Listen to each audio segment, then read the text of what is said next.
And we were saying kind of one of the factors is with the African history is the kind of manipulation of it and that. So the last section here is attempting. When I say attempting, to try to kind of let's say generalize, but try to find some commonality in with certain African society and cultures and that, because it's hard to get a kind of a consensus, because a lot of these cultures are just, Africa's not monolithic like we talked about. And so, and like, when we talk about like a lot of these civilizations, whether it's the, Sumerians or the Egyptians or the Greeks or the Romans, stuff like that, I tend to talk about how like social structure plays a role in like usually with a lot of these cultures, your position in society is determined by a couple factors. Like one, the type of jobs that you do, right? And then also your family, right? And so there's this concept that's not strictly within kind of African societies, but is kind of a concept within what we would classify as anthropology, is what you would refer to as lineage groups, all right? And so this is kind of what you would kind of classify as kinship in certain aspects. Like in Scottish history, they talk about clans a lot, like your extended family. All right, so when we talked about Roman history, we talked about patricians and plebeians and such. Those people were kind of born into those positions here. All right, and so like Africa is like kind of similar in that sense, like, kind of like who your ancestors are plays a role in like kind of your position in certain kind of societies and cultures. Now, keep in mind, this is all within the framework of kind of like today in modern nations, where you have democracies and other kind of types of governments that are there. So these these lineage groups fit into certain cases, into like kind of like the modern sense. Not always kind of like smoothly, but it's still a factor in kind of social strata and such. And so this is, again, kind of the basic building blocks in like kind of like African societies and that. All right. And usually like you still have like in certain tribes and like, cultures that you still have chieftains and people that are kind of like princes and stuff like that, that have their connection dating back to like kind of like, thousands of years ago.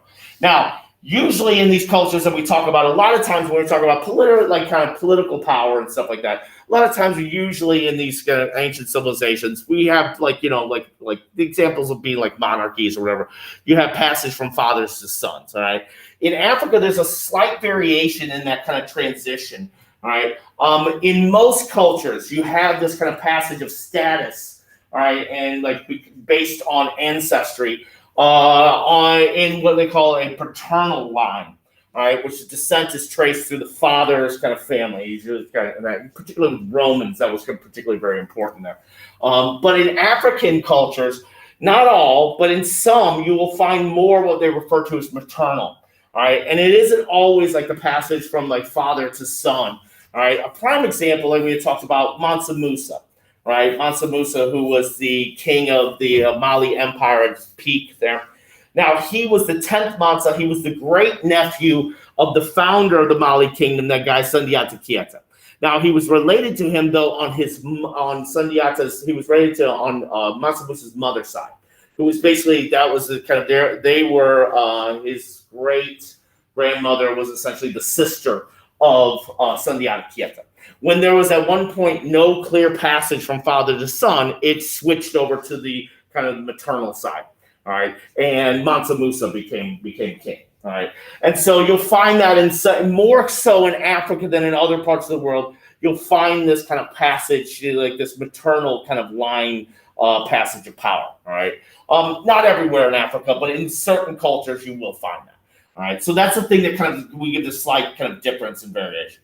Now, religion, again, we'll talk about kind of religion and how it can serve as kind of a unifying factor for a lot of these cultures, but also identifies, that kind of explains creation stories, explains like, why certain things occur in kind of nature and kind of tie in with history and that.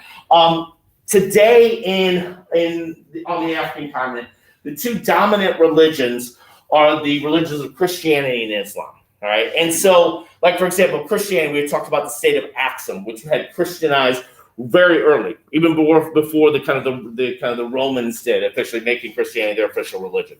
All right, we have something called the Ethiopian Orthodox or Coptic Church.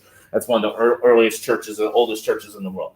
But for the most part, a lot of African nations are basically kind of come to Christianity due to European colonization. So depending on what country in Europe was controlling and what kind of colony in Africa, it's usually, not always, they're tied in with their kind of colonial Christian churches.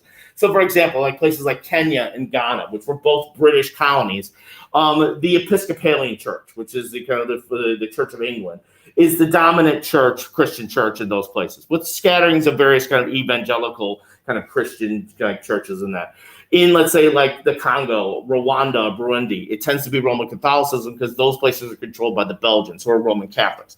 Islam, we had talked about how Islam kind of came there due to kind of trade along the Swahili coast or in West Africa and that. But there's also traditional African religions where they will mix in certain concepts and kind of traditions with these kind of large religions like Christianity and Islam. There's a concept within some of these kind of African religions. Yeah. Wait, isn't that voodoo?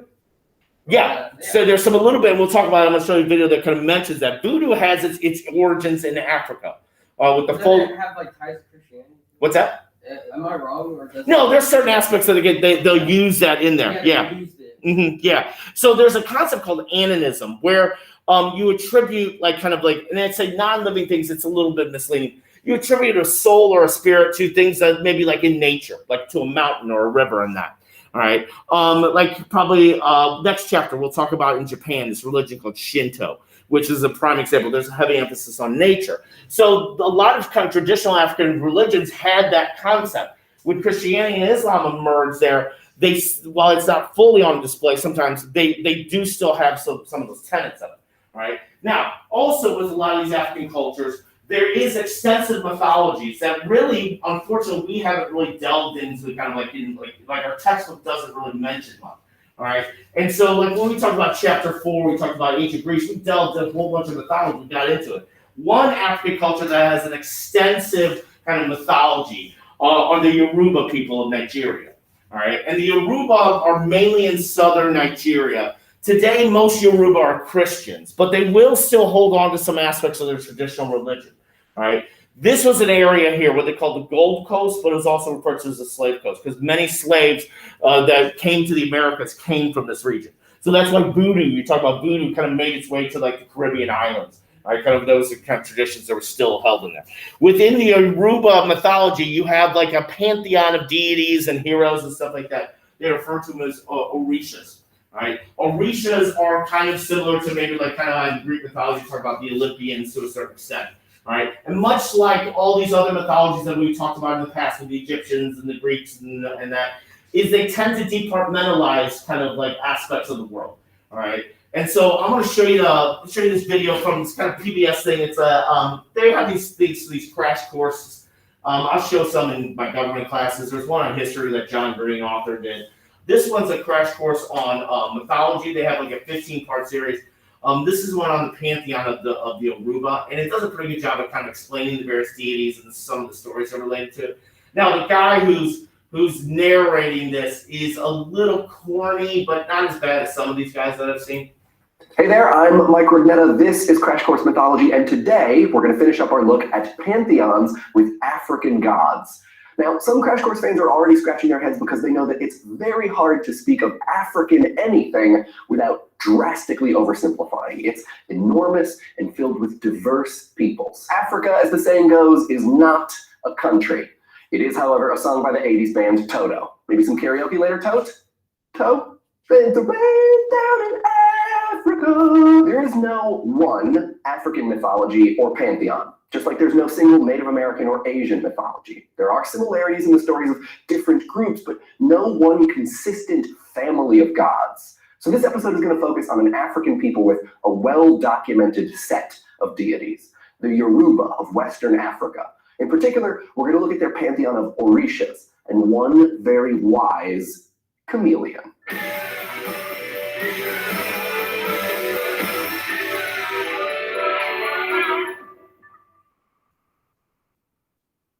Yoruba is a language and a term used to describe the people who speak it.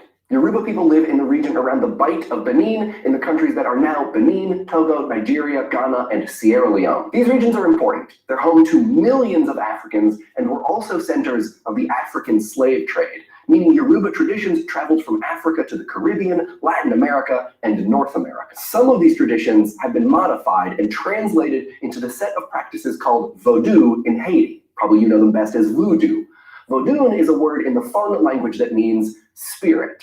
Yoruba myths, however, are not the equivalent of Vodou, and most Vodou cults are actually a lot less intense than what you've seen in, like, horror movies and stuff. The Yoruba region is currently home to many religions, including Christianity and Islam. And the fact that the Yoruba people have maintained their Orisha stories in the face of other religious traditions is a testament to the power and importance of this cultural heritage. The Orisha stories are similar in this way to the Native American myths. Okay. Now let's meet the teams. Orishas are the gods and semi-divine heroes of Yoruba culture.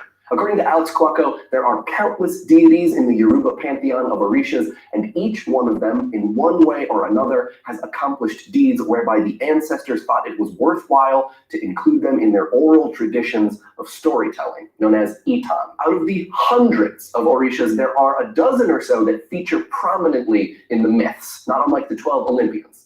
First, there's Olorun, aka Olodumare, sometimes hyphenated. He's the great sky father, hey dad? And ultimately responsible for the creation of world order. Then there's Eshu, the trickster. He, like many tricksters, represents accident and the uncertainty of life. We'll look at him more closely in a later episode. Ogun is the giver of iron, who is also a hunter and a warrior. Like in the Greek pantheon, not all gods pair monogamously. Ogun had lovers, including Oya. Oranmiyan, a son of Ogun, is another warrior and also a fertility god of sorts, being the creator of dry land and the shaper of infants before their birth. So if you know someone having a sonogram, tell them about Oranmiyan. That's his handiwork. Olokun is the god or goddess of oceans, and Olosa is the goddess of lagoons. So I imagine there are some arguments over who has jurisdiction over inlets. As with other pantheons, some Orishas have dominion over natural phenomena as well. The Orisha thunder god is Shango, who is also the same as Oramfe. Zeus, Thor, and Shango should meet up sometime. I bet the conversation would be electrifying. I'll just see myself out. Okay, all right. Onule is the goddess of earth's soil, and there's also Oko, the god of fields, farms, and agriculture. Oya is the goddess of winds and the Niger River. She's one of Shango's wives. Orungan is the god of air. He's the son of Aganju, god of the wilderness, and Yemoja, goddess of the river Ogun.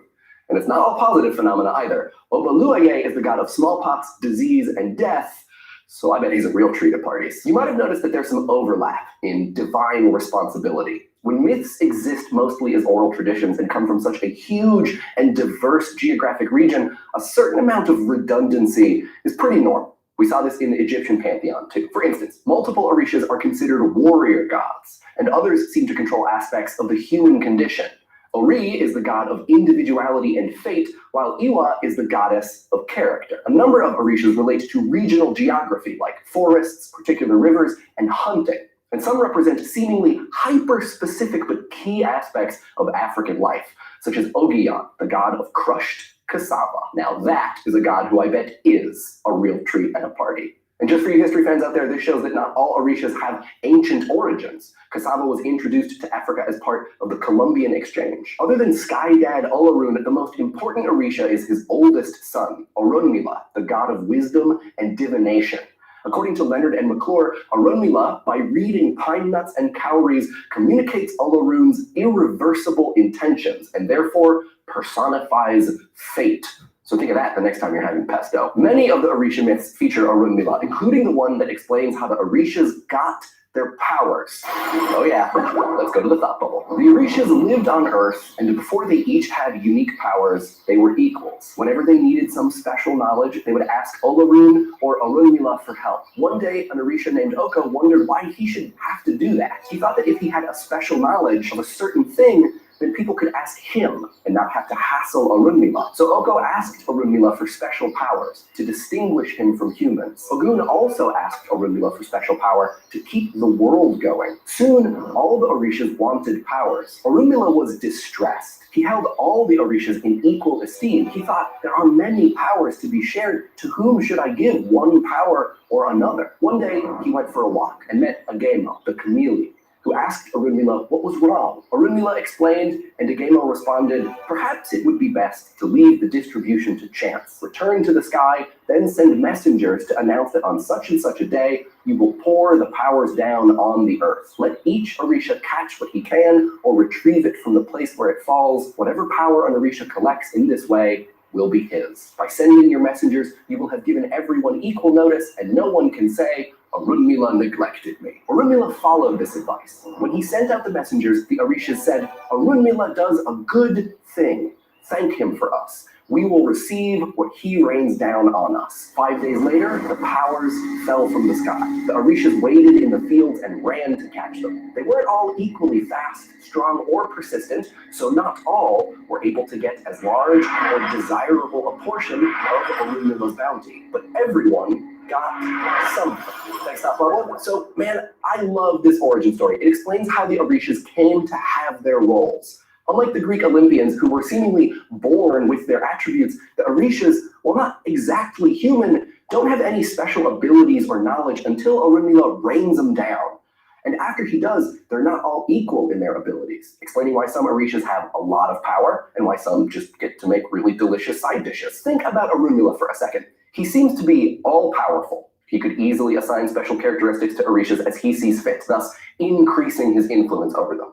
Or he could just ignore them altogether. He's powerful, why help these noobs? But no, not only does he distribute divine favors, but attempts to be fair in the process, providing a lesson for how humans, and especially rulers, should behave. And despite his own power, Orunmila can't solve his problem without the help of a very wise chameleon, demonstrating the fallibility of Orishas and the connection between their world and the world of animals.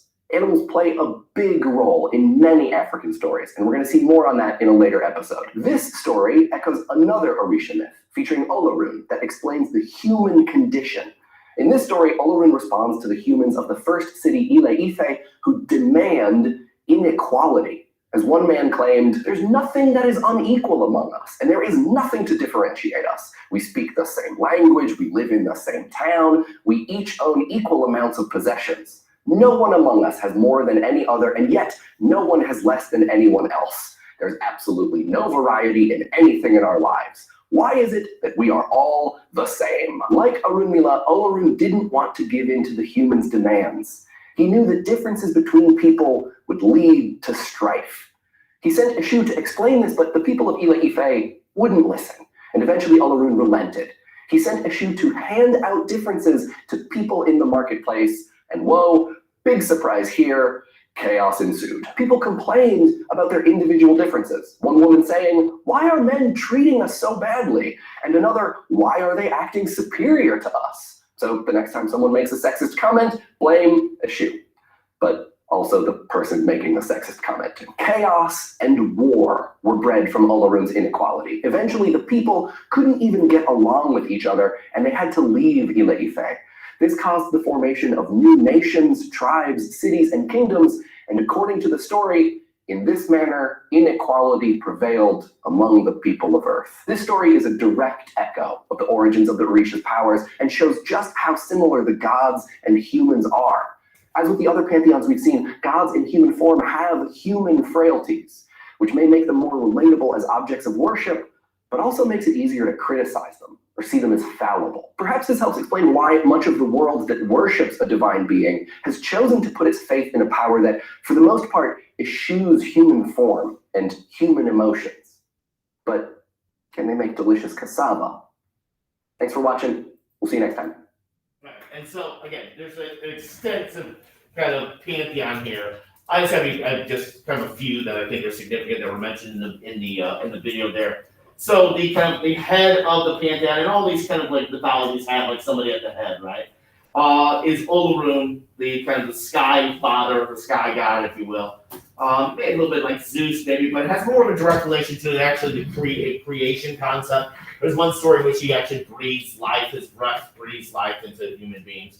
Ogun, who is the god of kind of like iron war, associated with hunting, it's iron weapons kind of associated with that one. And then Orunmila, who is Olorun's son, who is the god of wisdom and knowledge, but as well as prophecy. And I'll kind of explain that a little bit there. And there's like that story in which how all the kind of Orishas got their powers and what their kind of the areas their expertise in that comes from Orunmila. All right. And then you know, other religions who also have supreme, like kind of creator deities. Another people called the Ashanti, which live on kind of like around Nigeria. They're Naimi, who is has sons that are lesser gods to a certain extent. I think it's one story. Naimi sent sons. He had sent one of his sons down in a canoe to essentially kind of save mankind. And so the Ashanti kind of like when kind of Christianity kind of arrives in the area there, can make that easy correlation between like kind of like a son sacrificing themselves. Ama, which is the kind of prayer god of the Dogon people, which are kind of a minority in Mali. He created a cosmic egg from which the earth kind of emerges, all right, and produces these two twins called the Numo. Which kind of represented like the first humans, but also that kind of the kind of yin and yang kind of concept you would find in the East. And then all these I've talked about at this point are in West Africa and East Africa. There's a culture in Tanzania called Namazini.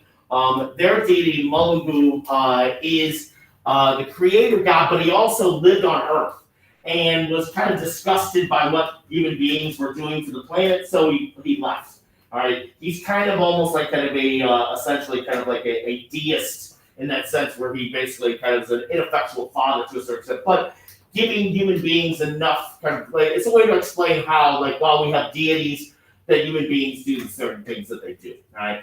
Also, there are goddesses, female deities as well in these here. One of significance of a people called the Ibu is Ela, who serves multiple different kind of areas. She is the kind of the ruler of the underworld, so kind of like Hades, protector of harvests like Demeter, fertility like Aphrodite. As goddess of fertility, she's also protector of pregnant women. She basically protects the child while in the womb, and then when a person goes through life and then they die, they return to what they call the pocket of Ela. All right. And then there's these kind of Mabari homes that they build in kind of her honor. And then the chief goddess, she wasn't mentioned in the video there. Adua, who is the chief goddess of the Yoruba, she's one of the kind of the wives of Olorun. She represents Mother Earth. All right.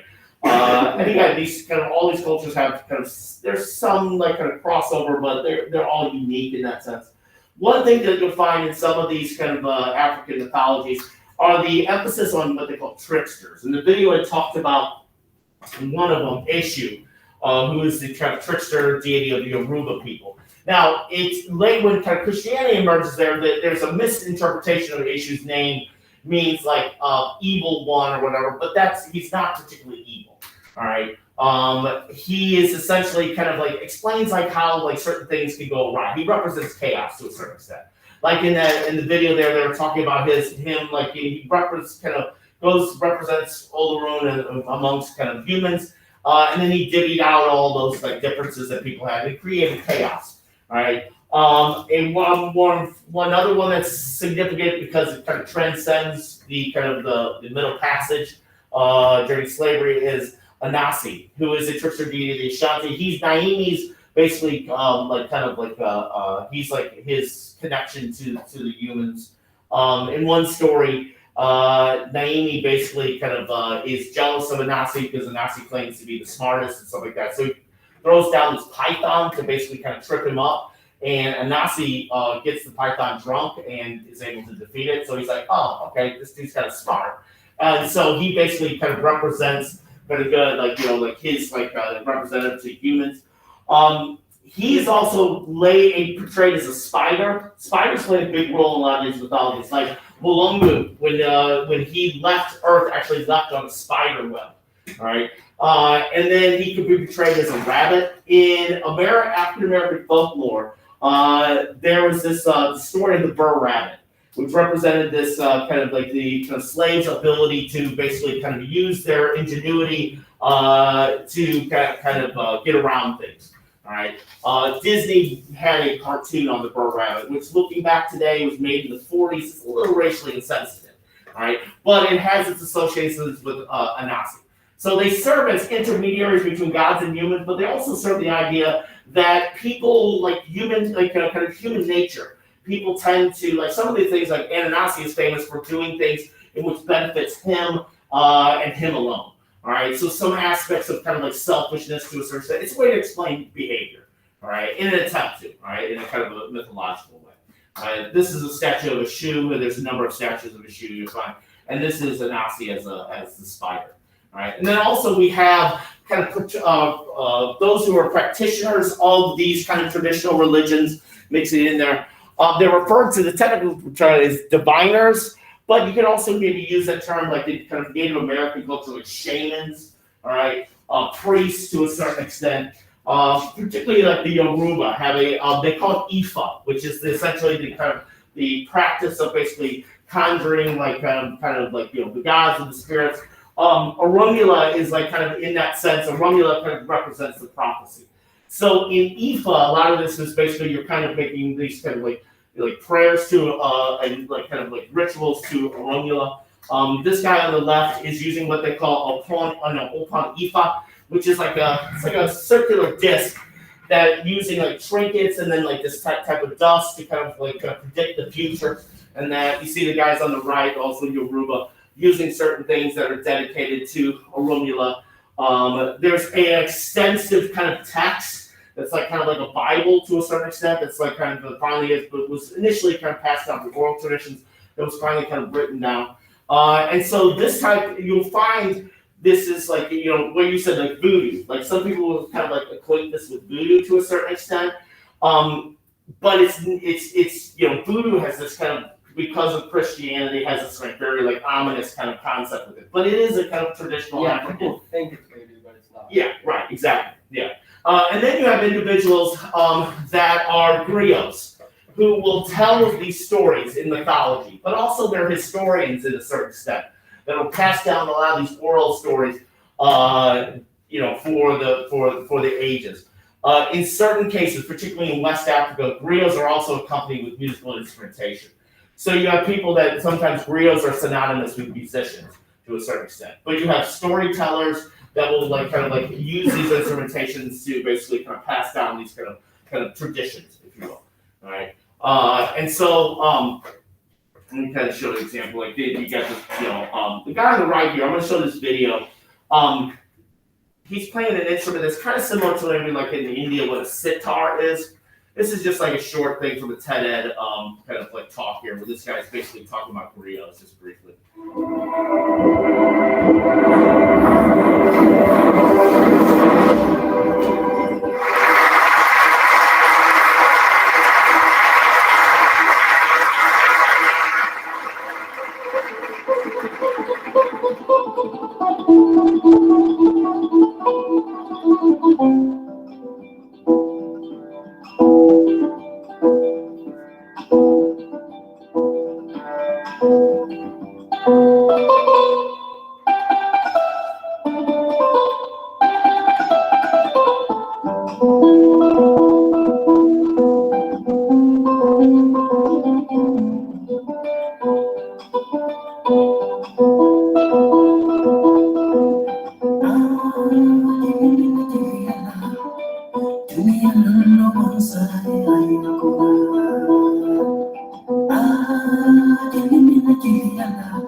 Malilibre ako mamana.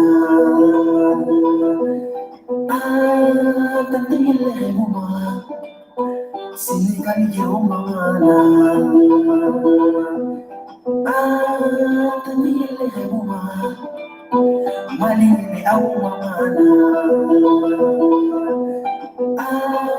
Jimmy na Juliana. Juliana mansaya ako na. Jimmy na Juliana. Juliana.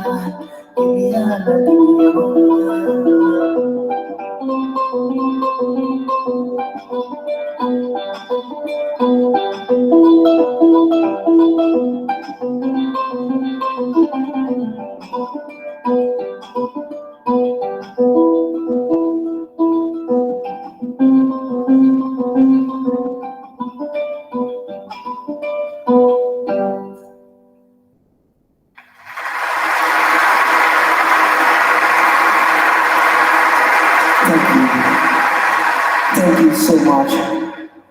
My name is Sibo Bangura from West Africa, a country called Guinea.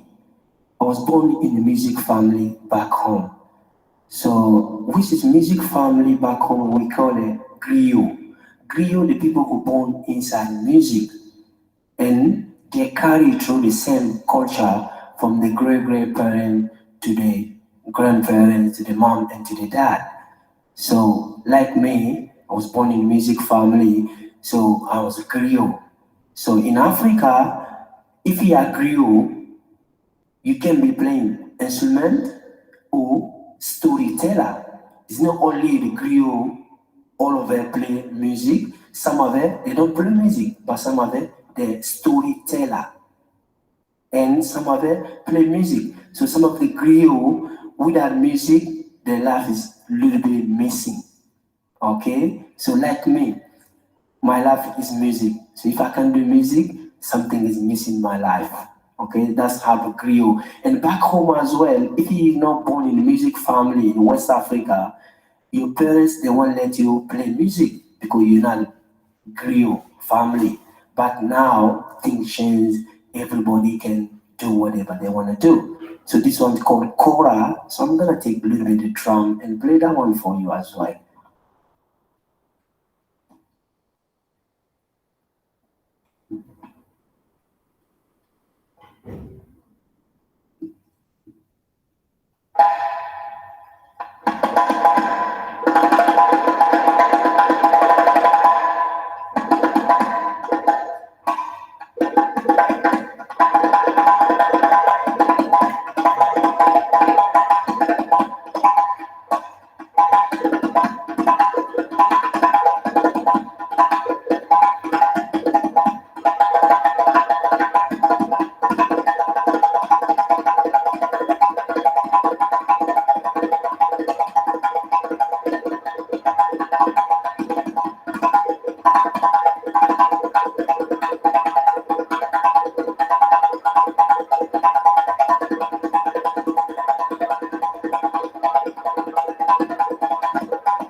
So Monday, I'm just gonna send out a little worksheet here on kind of music of Africa, just to get significance there culturally and historically. And then Tuesday we'll review. So you guys will be at home, right? So just join in. I'll share my screen with you. And then on Wednesday we'll test over the chapter.